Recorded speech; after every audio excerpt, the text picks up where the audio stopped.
15 men in white hoods, 200 people trapped inside a church, and one man they didn't know was in there. That was their last mistake. By midnight, 3 of those 15 hoods never went home. The other 12 scattered into the dark, like they'd seen something that rewrote their understanding of fear. And the man responsible? He didn't run.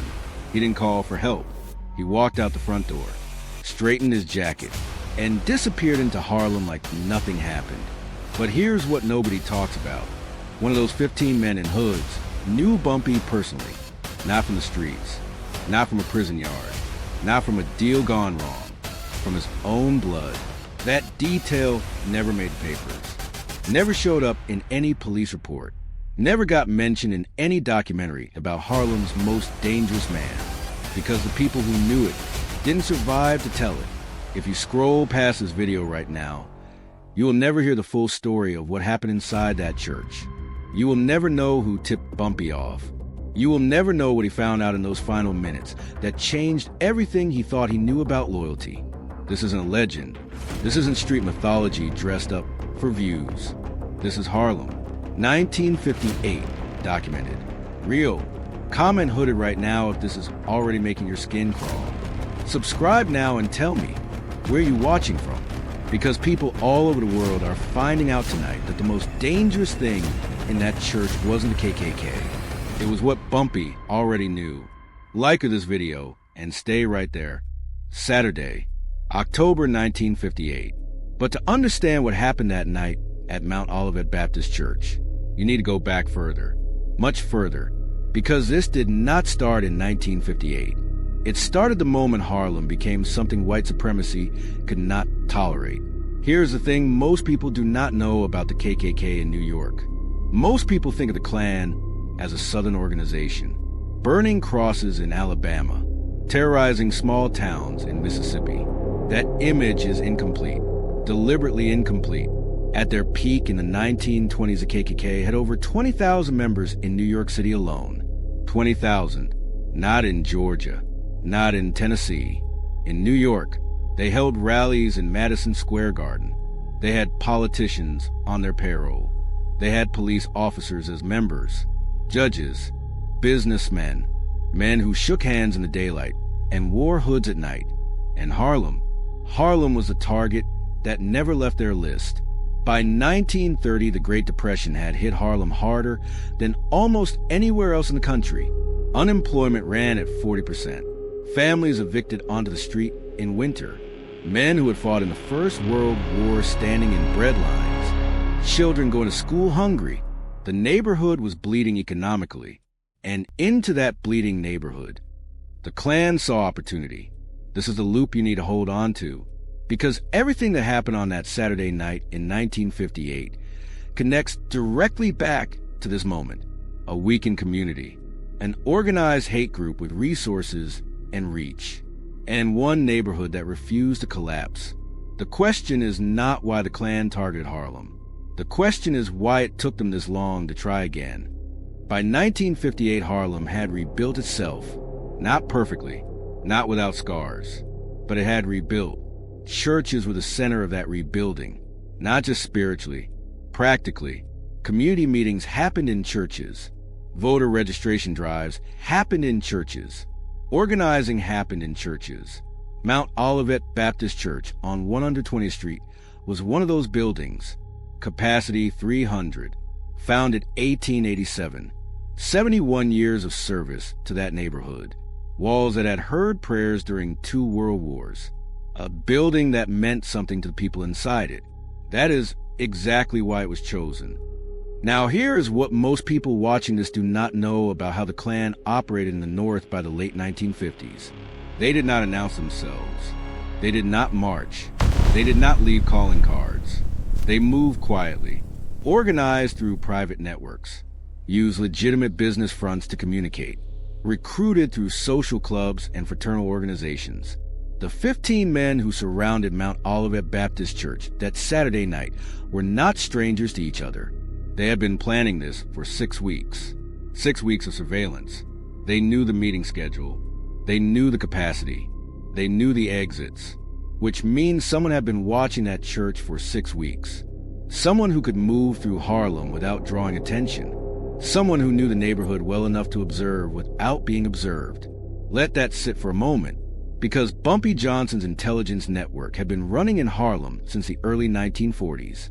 Shoeshine boys at subway stations, newspaper vendors on corners, women who cleaned offices downtown, numbers runners who covered 30 blocks a day, eyes everywhere, reporting everything. When something changed in Harlem, when new faces appeared repeatedly in the same location, when a car circled a block more times than it should, when a pattern emerged that did not belong, the information moved through that network until it reached one place. And on the Tuesday before that Saturday night, a 16-year-old shoeshine boy named Curtis working the corner of 116th and Lenox Avenue noticed something. The same two men. Wednesday, Thursday, Friday, different clothes each time. Same faces. Always watching Mount Olivet. Always leaving before dark. Curtis told his supervisor. His supervisor told Marcus Webb. Marcus Webb picked up the phone. By Thursday evening, Bumpy Johnson knew something was being planned around that church. He did not know what yet. He did not know when. He did not know how many. But he knew enough. This is where the story takes the turn that nobody expected. Bumpy did not call the police. You already know why. 1958 Harlem. A black man calling the NYPD to report a potential Klan operation. The same NYPD with documented Klan sympathizers on the force. That call would have accomplished nothing. Worse than nothing. It could have accelerated whatever was being planned. So Bumpy made a different decision. He sent 3 of his own men to watch the church starting Friday night. Rotating shifts, 2-hour intervals. Stay invisible. Report everything. At 6:47 p.m. on Saturday. 47 minutes before the community meeting started.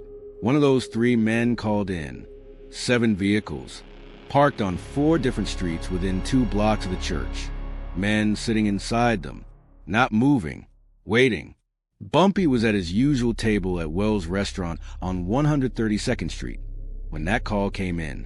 He listened, said nothing for approximately 4 seconds, then gave 3 instructions. Get the cars around the back of the church. Tell Marcus to bring everybody available, and do not move until I get there. He arrived at Mount Olivet Baptist Church at 7:14 p.m., entered through the side door, sat in the 3rd pew from the front, coat on, satchel beside him. 212 people in that building had no idea what was parked 2 blocks away, no idea what was coming. The meeting continued. Scripture was read, notes were taken, voices rose and fell the way they do in a church on a Saturday night. Normal, peaceful, unaware. Bumpy sat quietly in the 3rd pew and waited. He was good at waiting. At 9:23 p.m., the first torch was lit on 120th Street. The 2nd, 3rd, 4th, 15 men, every exit covered. Gasoline in 2 of those vehicles parked nearby. The plan was not just to surround the church. The plan was to burn it, with everyone inside. Now, here is the detail that rewrites everything you think you know about what happened next. When Bumpy opened that satchel in the 3rd pew, he already knew the name of the man leading those 15 men outside. And that name, that specific name, is why this story was buried for decades. Subscribe right now, because this is where this story becomes something you have never heard before. Comment Hooded if you are still here, and tell us where you are watching from. Lagos, London, Atlanta, Toronto, New York. People everywhere are finding out tonight what Bumpy found in that satchel, and why the man holding those torches outside never expected to see that face in that church. 9:23 p.m. The first window on the east side of Mount Olivet Baptist Church shattered at 9:24. Not from a stone, from a torch. The glass exploded inward. Flame caught the curtain immediately. Orange light crawled up the fabric fast. The way fire moves when it has somewhere to go. The screaming started 3 seconds later. 212 people in that building went from community meeting to survival instinct in the time it takes to blink. Women grabbed children. Men moved toward exits. An elder near the front collapsed from shock. A pastor tried to calm the room, and could not be heard over the noise. Every single exit was covered. Front door, side door, back door, fire escape on the north wall. 15 men outside, torches in hand, positioned deliberately. Patient. This was not their first operation. The smoke moved fast, thick and low. Children were coughing first, then the adults. 212 people in an enclosed space with fire eating the east wall. This is the moment most people would freeze. Bumpy Johnson stood up from the third pew. Now here's what you need to understand about that room in that specific moment. When Bumpy stood up, the people nearest to him saw his face. Not panic, not fear, calculation, pure calculation. He had been in that pew for 2 hours, already running numbers in his head. Exits, positions, timing. His 3 men outside with Marcus Webb. How many minutes before the fire reached the support beams? How many minutes before smoke made the room critical? He had already done this math before the first torch came through the window. He reached into his satchel, not for a weapon. He pulled out a manila envelope, sealed, thick, the kind that holds documents, and he handed it to the pastor, standing 3 feet away from him, Reverend James Callow, 62 years old, 30 years at Mount Olivet, a man who had seen a great deal in that neighborhood, but nothing like this night. Bumpy looked at him directly. Keep this on your body, no matter what happens. Do not open it until I tell you. Do not give it to anyone. Do not let anyone take it. Reverend Callow took the envelope, did not ask questions, placed it inside his jacket against his chest. Then Bumpy walked toward the front door. Not the side door, not the back. The front, the most heavily covered exit, the one with the most men positioned outside. 212 people watched him walk that direction, and not one of them stopped him, because there was something in the way he moved, the way a man walks when he has already decided how this ends. He reached the front door, placed one hand flat against the wood, felt the heat on the other side, assessed it, not enough to burn through yet, maybe 4 minutes. He looked back at the room once. Women pressed against the walls with children, men standing uncertain between fight and stillness, smoke thickening near the ceiling, the east curtain fully consumed now, fire climbing toward the beam. He turned back to the door, opened it. The cold October air hit the room like a wall, and Bumpy Johnson stepped outside into the torchlight. The 15 men outside did not expect that. They expected screaming, pounding, desperation from the inside. They expected to control the terms of what happened next. What they did not expect was one man stepping calmly through that front door alone, coat on, hands visible, standing in the torchlight like he had been invited. The man at the front, the one who was clearly leading this operation. He stood approximately 12 feet from the door, 6 feet tall, heavy build, hood on, torch in his left hand. He went still when Bumpy appeared, completely still, not the reaction of a man who is about to give an order, the reaction of a man who just recognized something he did not expect to recognize. Bumpy looked at him directly, did not look at the others, did not look at the torches, did not look at the fire still visible through the broken window. He looked only at that man. "Take your hood off." His voice was calm, not loud, not aggressive. The way you speak to someone when you already know what they are going to do before they do it. The man did not move. The 11 others looked between Bumpy and their leader waiting for instruction. This was not in the script. A lone black man stepping out of a burning church giving orders was not in anyone's script that night. "Take it off." Bumpy said it again. Same tone, same calm. "Or I will tell every man standing here what is in that envelope, and you will never be able to put it back." Now this is the question that this story has carried for 60 years. How did Bumpy Johnson know who was under that hood before it came off? Because the evidence says he knew. The way he spoke, the way he looked only at that man, the way he referenced the envelope specifically to one person in a group of 15. He was not bluffing the room.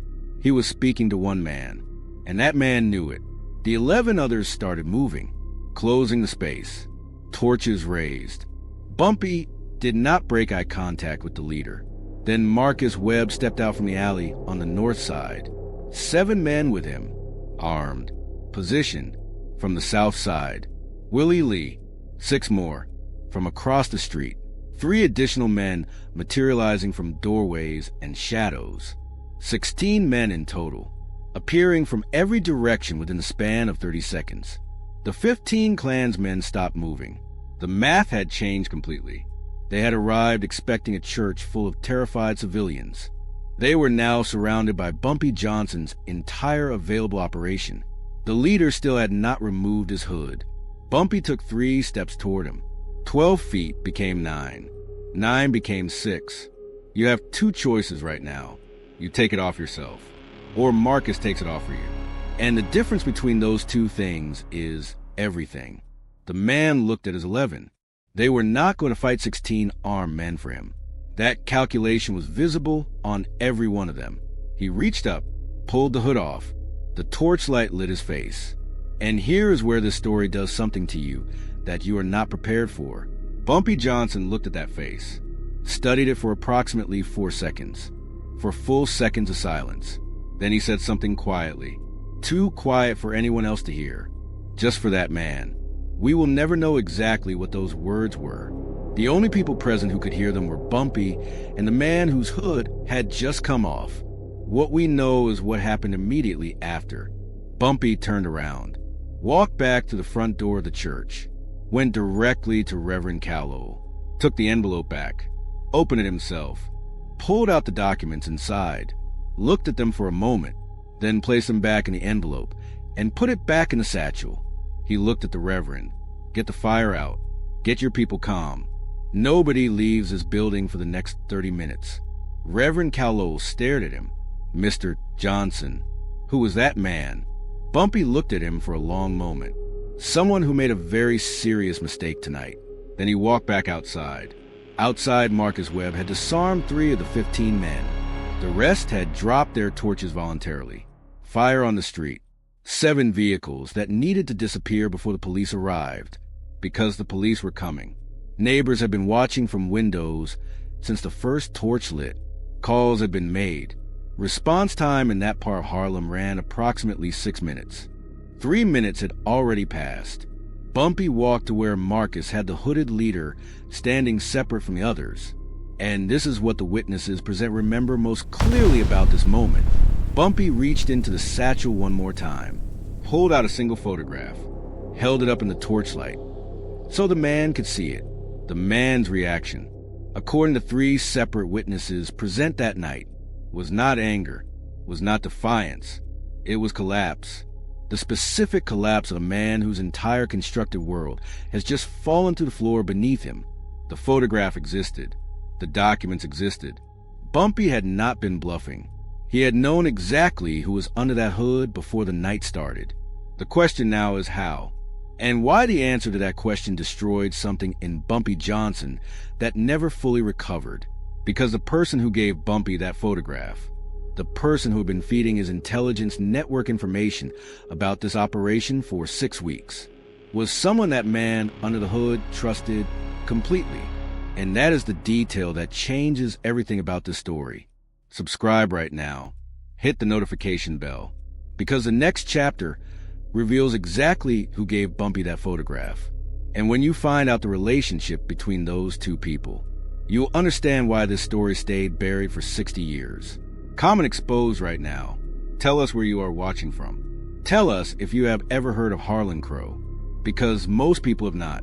And the people who have know exactly why that name never appear.